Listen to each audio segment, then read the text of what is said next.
Good morning, good evening, and or good night, depending on when you're listening to this. Hey, what's up? It's me, Bree. So normally I would have recorded this on Saturday and then posted it Saturday night and blah, blah, blah. However, it has been a year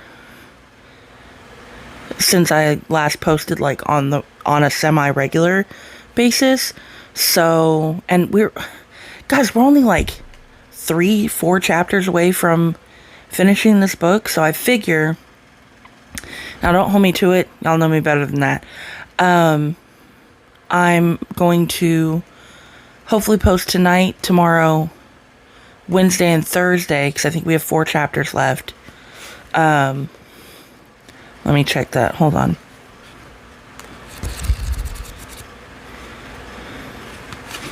Where is it? Here it is. Okay, so 1, 2, 3. Yep, we got 4 chapters and then the afterword, which is just a couple of pages. But we have 4 chapters left, which means that if I post tonight, Tuesday, Wednesday, Thursday, we could be done by this, and then I'll take a break on Friday, and then we can start the last book on Saturday, which is very exciting. Anyway, figured I'd go ahead and get this done while I'm waiting on dinner to be finished. What are you guys having for dinner tonight? Put it in the comments down below. My dad's making, I think, corned beef, cabbage, and potatoes for dinner tonight. I don't know. It's going to be yummy. It smells delicious. Anyway, we are on chapter 7 of Tamora Pierce's Song of the Lioness, The Woman Who Rides Like a Man. This chapter is entitled The Voice of the Tribes. The next morning, Alanna turned her duties over to Kara and Karem. This way, she explained, everyone knows you work with my approval and help. Have you decided which of you will be head shaman?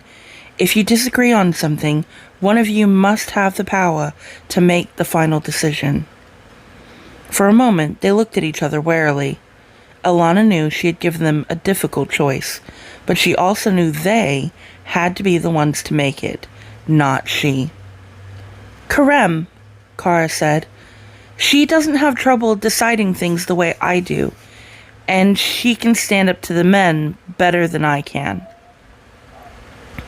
Alanna hugged the taller girl around the shoulders. If it was necessary, you could stand up to the men, Kara. She looked at Karem. Do you think she's right? Karem shrugged, smiling ironically. I don't know if she's right or not, but I'll be head shaman, I guess. We can't do everything without each other to help, in any case. Alanna picked up her healer's bag. I'll tell Halif Sif and Ali Mukhtab, she announced. For now, I suggest you continue your studies with the other shamans. For the next 15 days, Alanna spent most of her time with Ali Mukhtab. The voice was clearly failing. His flesh hung from his bones. His skin was gray, his eyes dull. Somehow, he found the strength to teach Jonathan, his voice droning for hours as he fought to instruct the prince in the many laws of the Vizier. During that time, Jonathan worked harder than Alanna had ever seen him work before, both to master his studies and win over the Vizier headmen and lawmakers. Carefully and determinedly, he sought out and spoke with each man, drawing opinions from them with a diplomacy Alanna did not know he possessed. It was at such moments that Jonathan seemed most alive and happy. The rest of the time he was restless and edgy, complaining about the sand and the heat and the lessons with Ali Mukhtab when he was alone with Alanna. He didn't ask her if she had made a decision about their marriage, and she was glad he hadn't. Only once did he publicly lose his composure, leaving the voice's tent after her morning spell working. She found the prince waiting for her. He was frowning in a way she knew too well lately. Let's go riding, he said abruptly, not appearing to see how worn and gray-faced she was. I want to get away from here. She stared at him. John, we can't. He's ready for your lessons now. I don't care, the prince snapped. I've had lessons since I set foot in the village. I'm going riding." He turned away, and she seized his arm. "You can discuss your boredom and whatever in private all you please," she hissed. "But the man in there is hanging on to life because you need to know what he has to teach you. I'd appreciate it if you'd stop acting like a spoiled brat. If you want the voice's power, you have to learn the voice's lessons." "I didn't ask him to choose me," Jonathan whispered hotly, putting his broad shoulders between them and the staring tribesmen. The Bazir were startled to see them arguing, even if they couldn't be heard. "But you're willing to take what he's offering?"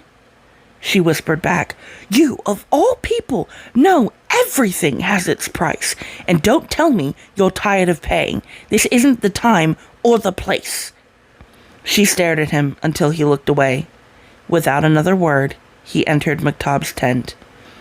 That night, he was all tenderness and apologies, and Alanna's anger faded. She loved him with all her heart, but marriage? The next evening, she and Miles dined alone in the tent she had been given after turning the large one over to Kara and Karem. Once the meal was over, she steeled herself to ask her foster father's advice. "Miles, what happens when John marries?" The knight glanced at her sharply. "The first duty of any noble wife is to give her husband an heir. The succession must be assured, particularly when a throne is involved. That is especially true for any woman who marries Jonathan.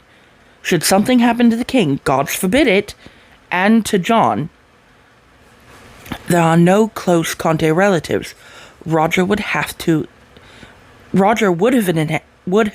inherited had he lived. I know that's what he planned, but there was no one to succeed Roger. His father died when he was a boy. His mother died giving him birth." "Like mine," whispered Alanna. Miles nodded. "Sadly, it often happens. Roger's sole close relative was the king. The Contes rarely have large families," he added with a sigh. "Now, there are only third and fourth cousins. It means civil war if John dies without an heir." Alanna had nothing to say to this. Miles had confirmed her fears. She fought down panic, thinking, "I'm not ready to have children." What?" Miles had spoken again. "I said, did you accept Jonathan?" "I still need to think about it." "You do?" The man was obviously surprised. "The way he's been acting, I thought you'd said yes." "Are you serious?" "I see you together often enough. If he weren't sure of you, I should think he'd spend more time wooing you, winning you over. Well, perhaps I'm wrong. I'm not omnipotent." Miles picked up Faithful and deposited the cat on his lap, stroking the animal's ears with gentle fingers. "Why are you still considering, if I may ask?" "You remember what I said about maybe John wanting to marry me for all the wrong reasons?" Miles nodded. "Well, nothing that's happened since has changed my mind. I know he's working hard, learning to be the voice and getting the men of the Bazir to like him, but when he's not dealing with them, he seems, well, spoiled. I never really thought that he was that way at the palace. Any prince is somewhat spoiled, of course. Wouldn't you be, with people buttering you up all the time?" "I don't think either of us runs that risk," Miles said gravely, his eyes dancing. "Perhaps responsibility would steady John," Alanna admitted with a sigh. "I don't think he's a bad person at all. In fact, I think he's a very good one. But lately, I'm not sure if I like him very much. I keep telling myself he'll get over it, but what if he doesn't? Many young women would give all they possess to have your opportunity." There was no way now to tell what Miles was thinking. "Not me," Alanna snapped, fingering the ember stone. "I've been happy since I came here, and I like it. I don't want to give that up. I don't want to be well behaved as a nobleman's wife should be. The king and queen would try to make me stop dressing comfortably.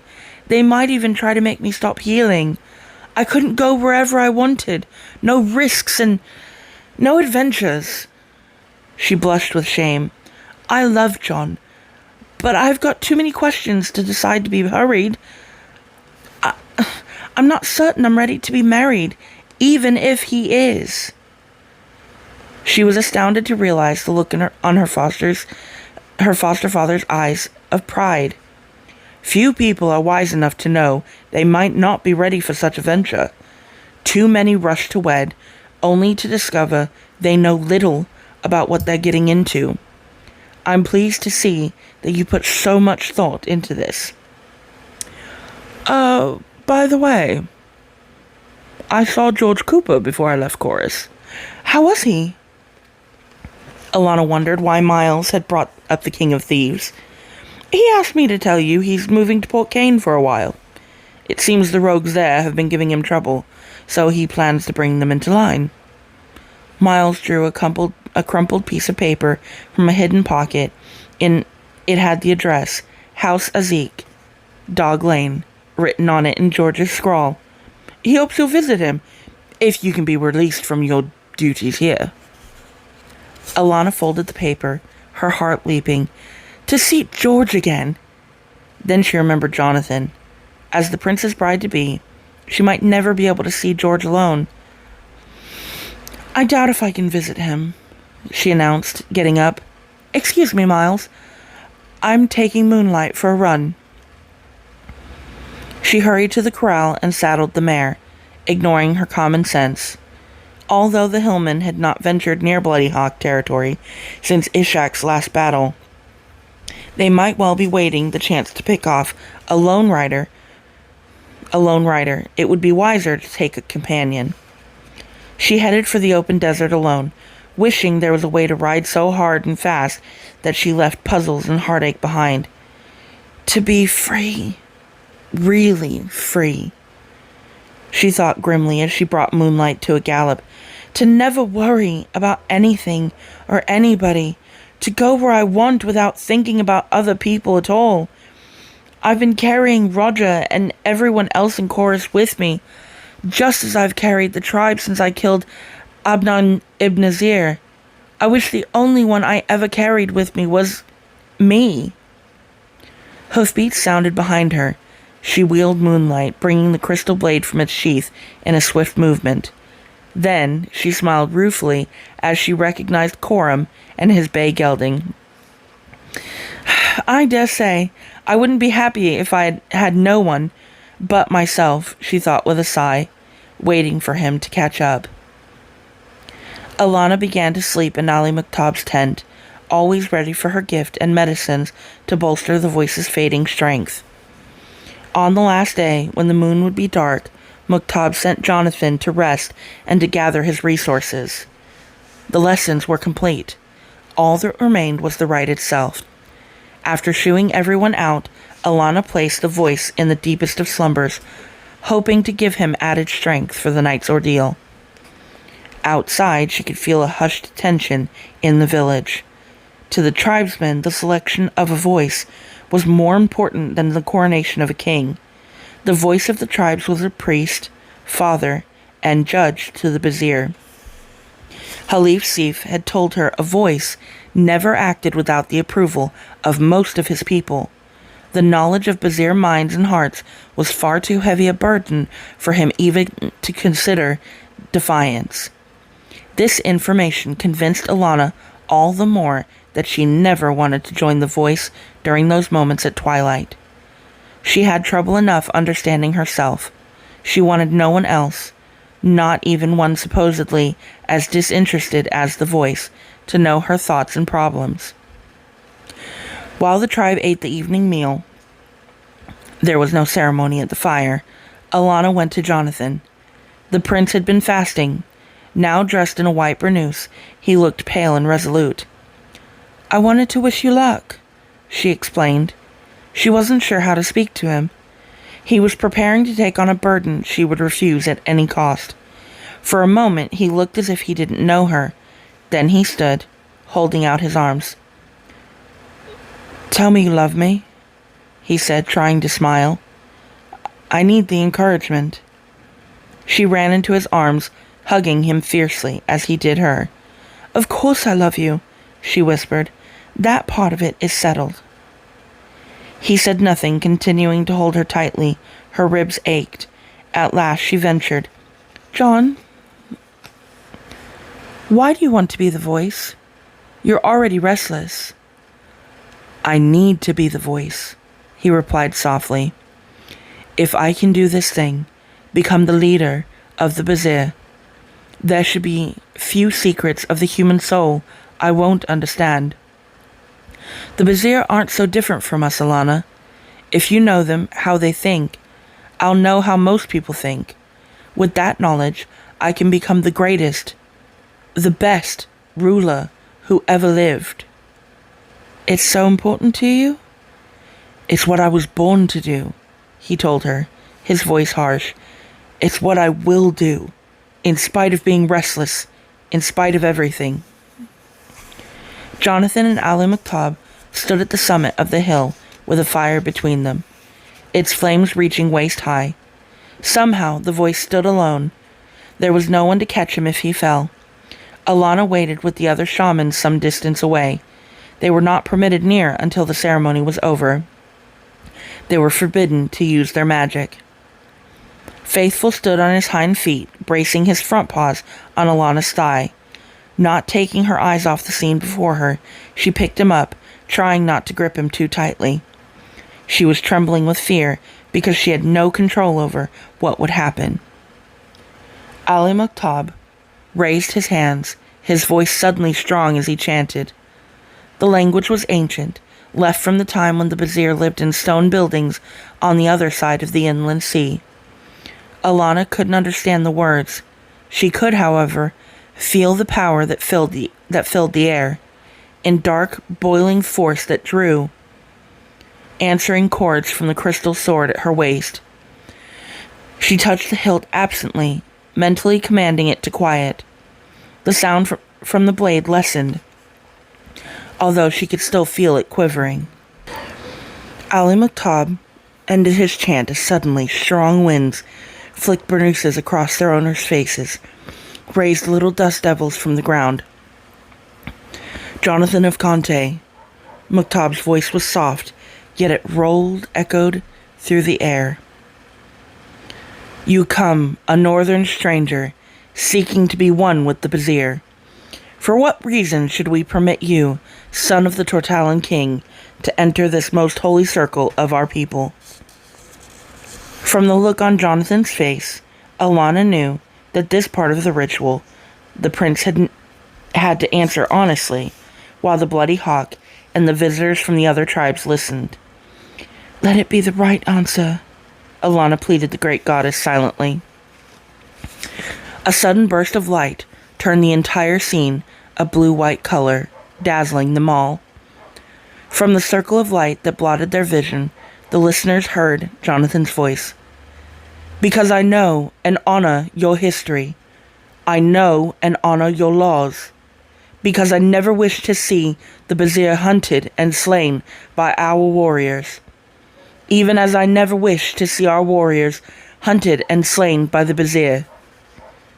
A soft chuckle swept through the watchers further down the hill from the shamans, and Alanna felt a small knot of tension loosen inside her. Her eyes were beginning to clear, revealing at last the outlines of the two men above her. Jonathan continued, "Because only together will your people and mine become great. Because..." His voice grew very quiet. "Because I want to know the why of men and women." There was silence. Alanna was sure the thudding of her heart was audible to everyone. Then Ali Maktab raised his hands once more, his belt dagger glinting in his left fist. "As the gods will it, so mote it be," he cried. A thunderclap made the ground rock beneath them, as the voice of the tribes laid open a long gash in his right forearm. It was far longer than the ones Alanna had received when she became a vizier and when Miles adopted her. "Merciful mother," she thought in horror. "He can't lose so much blood." Jonathan was opening a similar wound in his own right arm, paralleling the one he'd received on initiation into the vizier. Faithful jumped from Alanna's hold and raced up the hill to the two men. Alanna started calling back, but Kara clapped a hand over her mouth, and Karem shook her head warningly. Alanna gritted her teeth, willing herself to stay where she was, as Kara removed her hand. If either man saw the cat sitting now beside Muktab, he gave no sign of it. Their eyes were locked on each other's faces as the voice stretched his bleeding arm across the fire to the prince. John reached out and clasped the other's arm, both men drawing perilously close to the flames. The fire hissed as their combined blood dropped onto the hot coals. "Two as one," Ali Muktab's voice was a broken rasp and rang in Alanna's ears. The power in the air climbed. Kara and Karem clung, shivering to each other. Umar Khan reached over and gripped Alanna's shoulder. She covered the old shaman's hand with hers, grateful for the contact. "Two as one," Jonathan sounded soft and halting, almost as if he were in a trance. "Two as one and many," Ali Muktab's voice held a whining note that made the hair on the back of Alanna's neck stand straight up. "Two as one and many," Jonathan shivered uncontrollably. The fire suddenly roared higher than both men's heads, engulfing them in flames that were rapidly turning an eye-hurting white. Their burnouses began to smolder. As if he sensed her urge to run to them, Umar Khan tightened his grip on Alanna. He had warned her before the ceremony that she must not speak or interfere, no matter what happened. The gods would protect Jonathan and Ali Muktab if they were meant to succeed. "One as many," Ali Muktab forced the cry out as the blue-white flames caused many watchers to look away. The words thundered with magic, making Alanna's bones hurt and the crystal sword shiver. "One," Jonathan's voice was thick with pain, but he forced the words out. "As many." There was a crash of sound that left them deafened. For a moment, Alanna thought she heard thousands of voices cry out in exultation. Suddenly, the fire went out. The darkness was split by Jonathan's scream. Alanna heard one or both of them fall. Umar Khan held her now with both hands, and a tiny part of her was surprised at the old man's strength. At last, everything was silent. The winds stopped and were replaced by a desert breeze. Umar Khan relaxed his grip on Alanna as the feeling of power oozed from the air. "Now we shall see," he announced, bending to pick up the staff that he had dropped in order to hold on to her. "Come," he ordered the shamans. They made their way to the summit of the hill. Others went to Ali Muktab as Alanna knelt beside John, feeling for his pulse with shaking fingers. His heartbeat was slow and strong. She seized his arm, preparing to tear a bandage from her robe, and stopped. Two scars, one reddish, the other blue-tinted, ran from the prince's elbow to his wrist. The blue scar was warm to the touch, far warmer than John's body heat would have made it. She shivered.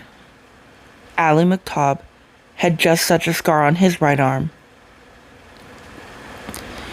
She looked up at Umar Khan. "He's all right." Glancing at the other shamans who were lifting Ali Muktab, she whispered, "The voice?" She knew the truth, even as she asked. Jonathan stirred and sat up, rubbing the blue scar. I am now the voice of the tribes," he rasped. Ali Muktab, who was the voice, has passed on. I remain. He stood leaning on Alanna's shoulder, and the watchers below cheered until their throats hurt. Men came forward and took Muktab's body, and Alanna rubbed away the tears flooding down her cheeks. He isn't gone, Jonathan told her. He's here, inside me. They're all here. All the voices. He looked up at a nearby man. It won't be so bad, Aman Kamal. I am not wise, but I can always learn. The big headman smiled thinly. In your moment of becoming, we were each with you. His eyes flicked to Alanna, all save the woman who rides like a man. You will do, Jonathan of Conte. They gripped each other's arms. If I succeed, I will owe it to the Bazir and not to myself, John replied. Halif Sif approached, bowing deeply to the prince who had become their voice. It is time for our people to rejoice in a seemly fashion. The Bloody Hawk's headman remarked, Ali Muktab is delivered from his pain, and the voice of the tribes continues. Let us burn his abandoned shell and send him to the gods with love. Come down to the village. We will remember Ali Muktab, and we will drink to our hope for peace. What was it like? Alanna asked John. They were curled up together, Faithful lodged between them on top of the blankets. Dawn was slipping sunlight through the tent flap. For a long time he was silent. It was the worst thing that ever happened to me, he said at last. Even worse than the place between life and death when you saved me from the sweating sickness. Worse than fighting the Yazdir in the Black City. It was as if thousands of people were screaming inside my head, each wanting to be heard first. As if I were all these people. Only everything bad in their lives hurt more because the feeling was multiplied. I lived all the lives of all the voices. There have been 415 of us, Alanna. And I saw my own death. I was a chain. All my links were pulling apart. I lost Jonathan for a while. I was everyone but Jonathan. No wonder you screamed, she whispered, holding him as close as the gap between them would permit. But the things I could see. He had forgotten her now, remembering. I could see the magic Faithful gave Ali Muktab to keep him alive. I could see the palaces we once had on the other side of the inland sea. I could see us fleeing the Yazdir and building Persepolis. I could feel the wind in our faces as we rode the sands, free from all kings. I could see the gods as they watched us live our lives. The mother's beautiful, he said, his sapphire eyes shining with awe. The most beautiful woman, and not a woman at all. Mithros was so bright, the black god without brightness, yet radiating peace. I could never do it again, but I will never forget that I'm one and many. When my life becomes too confining, and when I feel I have no freedom, I can look into myself and someone else. I can go somewhere else. He turned and kissed her deeply, and then added, Alanna, for the first time since I was named, I am free. When she left Jonathan's tent the next morning, Alanna found Halif Sif seated on the edge of the tribe's well, as if waiting for someone. He rose and walked with her as she went to the corral, watching as she got out combs and began to curry moonlight. Finally, he spoke. The voice of the tribes must return to his home soon. Bending down to reach her mare's hocks, Alanna grunted. He was lucky to be able to get away this long. It will be good to have a voice who is the son of the Northern King, even as it is good to have a shaman who is the woman who rides like a man. Alanna glared at the headman from underneath Moonlight's neck.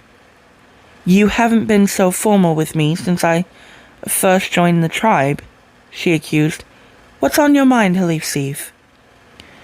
When he hesitated, she added, I thought you, of all people, would be honest with me. Will you leave the tribe now? He asked. Will you be returning with him to live in his house and be his wife? Alanna swallowed hard. This was being honest with a vengeance. I don't know, she admitted, busying herself with the mare's tail. I've been thinking about it, but I haven't come to a decision. He ordered his horses for today, the headman said. Surely he expects you to accompany him if you will be his bride. Seeing Alanna turn pale, he added, he ordered that your horse be prepared too. Alanna felt the beginnings of irritation.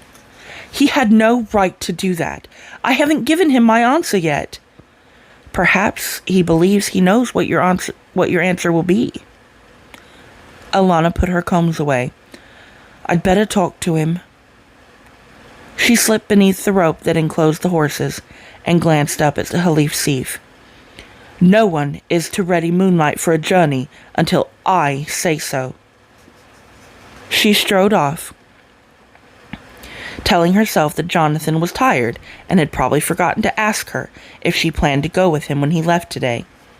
For that matter, she remembered he hadn't even mentioned he was leaving. Relax, her sensible self remarked as she entered the prince's tent. Becoming the voice would probably drive less important matters from his head, and he dare not stay here much longer. Jonathan was conferring with Miles and Coram. Already a boy from the tribe was packing his things. The prince smiled at her. My love! I've instructed Kara and Karem to pack for you, he announced. If we leave after twilight, we shall have several hours of cool riding. May I speak with you alone, Jonathan? I know Coram and Miles will excuse us. Seeing the scowl on her face, Coram needed no further urging. He left. Miles looked from Alanna to John, plainly worried. It's all right, Miles, the prince assured him. We'll be ready in an hour or so. Miles stopped beside Alanna. Don't say anything you might regret, he cautioned. I won't. Alanna gripped the ember stone at her throat, telling herself that what she had just heard was rooted in a simple misunderstanding, one that would be made right. Miles sighed and walked out, closing the tent flap after him. You didn't mention you were planning to leave today. In making an effort to keep her temper, Alanna sounded clipped and terse. I thought you knew.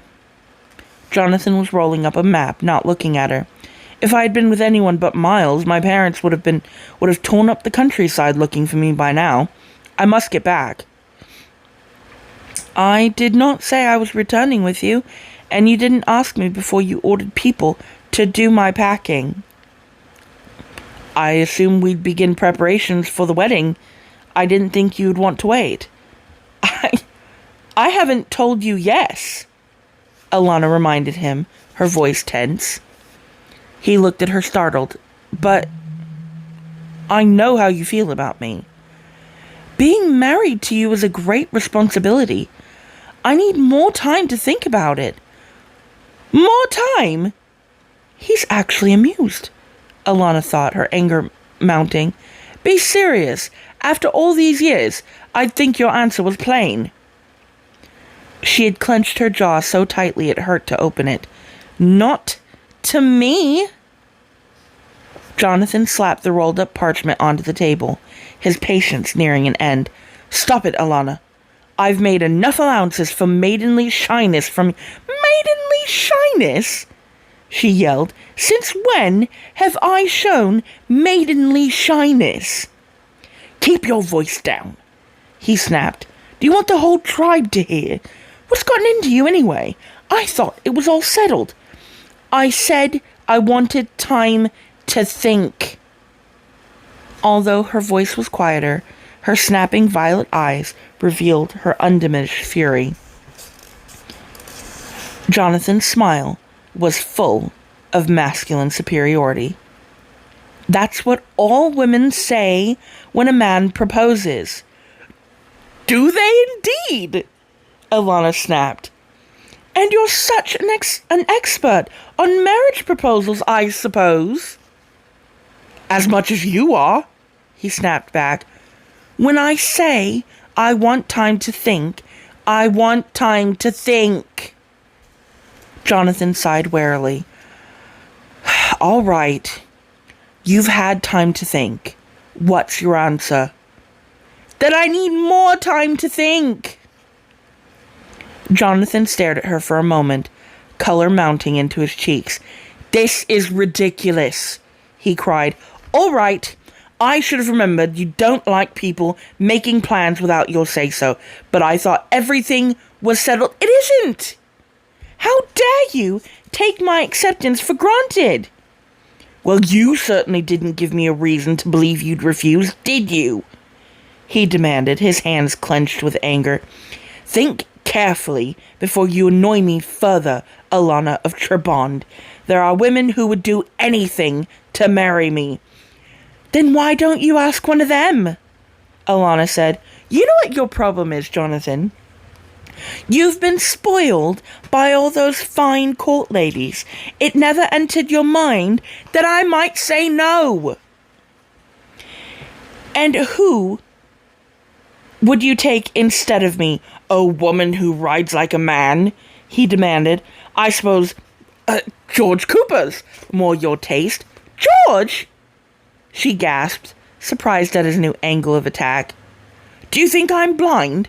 I've seen the way he looks at you. What about all those women at the palace and the way they look at you? Alanna demanded. And I know you've had affairs with some of them. They've made you into a conceited, at least they're women, Alanna, he said, and they know how to act like women. Silence stretched between them as Alanna fought to keep from either slapping him or from bursting into tears. Finally, she hissed, I refuse to marry you. Jonathan was now white with rage.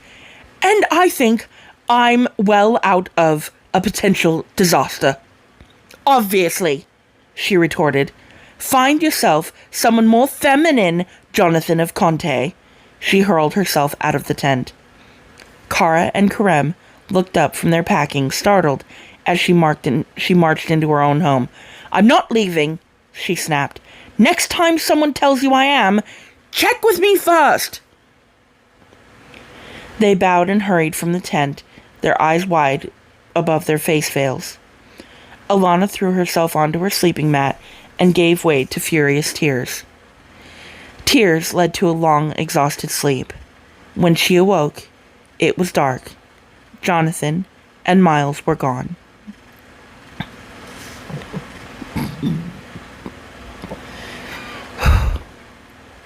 Jonathan! Queen Leanne beckoned to her son. Jonathan obeyed the summons, trying to erase the frown that had crossed his forehead since his return from the desert over a week ago. He could hear courtiers whispering about his unusual surliness.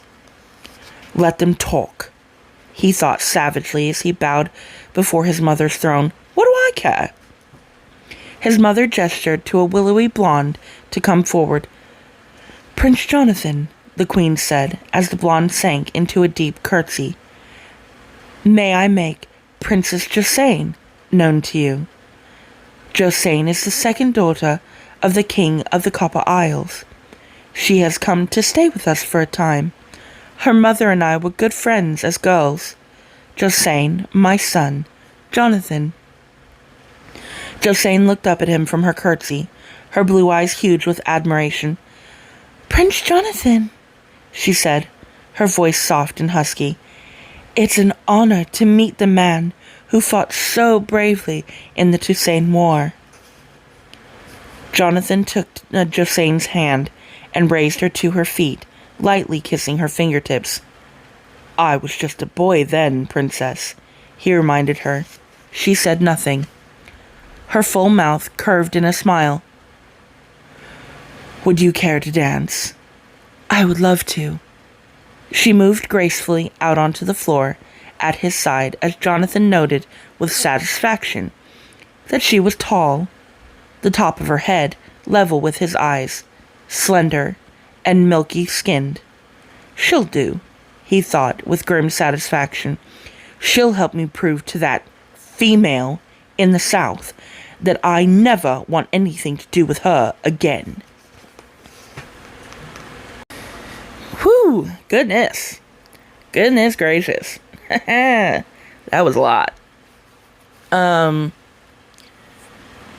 description of, let's start from the beginning of this chapter. Hearing what Ali Mukhtab and Alanna are doing every single day for hours a day, trying to keep him alive long enough to give Jonathan everything he needs so he can become the voice of the tribes, is amazing and slightly heartbreaking. You know, because that's a lot. He's having to give him all the information all at once. And here comes baby boy Jonathan being all, you know, "I don't wanna. You don't understand. You don't get it. You've never been like me. I'm a prince. I always have to do what everybody tells me to do, and I don't ever get to be my own person." Like, bro, shut up. Like, you knew what you were having to get into. They explained the process to you. It was gonna be terrible, and he's throwing a fit about it. And then his whole attitude the last couple of chapters since he asked Alanna to marry him. Like, bro, come on, man. First of all, he asks her, and he asks her kind of like, almost like a joke. Like, he asks her like he knows exactly what she's gonna say, which, I'm with Alanna on this, would piss me off. Like, that would make me so irrationally angry. And he keeps, like, the way he's responding to when she says, "I need time, you know, I want to think about it," because it is a lot of responsibility when you're the queen of an entire country, and all the people. There's a lot more that goes into it than just, you know, I don't know, flitting around a castle all day. She has to take care of the day-to-day stuff while her husband takes care of everything else, right? So, and he's known Alanna since they were literal children. So he knows how she feels about wanting to travel, right? That's all she's ever talked about, is wanting to travel and see the world. And for him to act like it's just a joke is ridiculous. I love how Miles knew. He knew that she was going to say no. That he knows that she loves the king, or the prince, right? He's aware that she loves him, but he's also aware of who Alanna is, like, as a person, and that she's not going to give up what she wants to do for the sake of what the prince wants, right? Because that would be ridiculous. And she gets to be selfish in this time of her life. She's what, 19 at this point? Because it's not yet been a year since she became a knight. So yeah, she's about 19. And Jonathan, with his whole ass, being like 25 or so. Because I remember he was a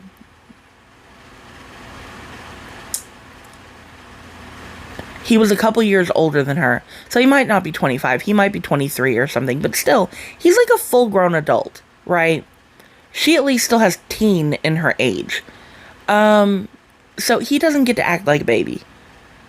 The thing that irritated me the most, though, was at the end there. When he was like, what? What do you mean you need more time to think? Your answer is clear. I mean, we've been together for like years now.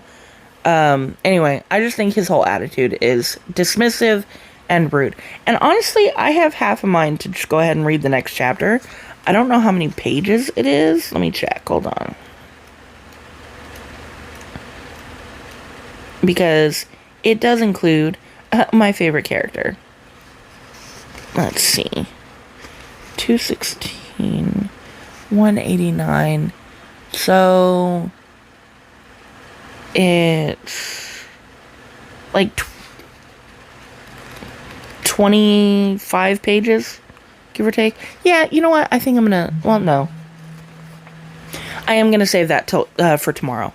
Anyway, this has been loads of fun.